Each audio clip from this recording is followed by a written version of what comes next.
In this video, I am going to show you how to clear your recently viewed items on Etsy. Go to Etsy.com and sign in with your account credentials. Once logged in, click on your account located at the top right corner. From the drop-down menu under your account, select Account Settings to access your account preferences. Within the account settings, find and click Privacy tab to view your privacy and security settings.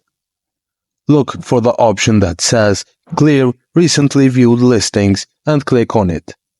This action will remove all the history of items you've recently viewed on Etsy. By following these steps, you can easily manage your browsing history on Etsy and clear the list of items you've recently viewed. And that's it, guys.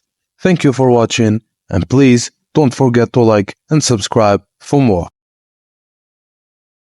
In this video,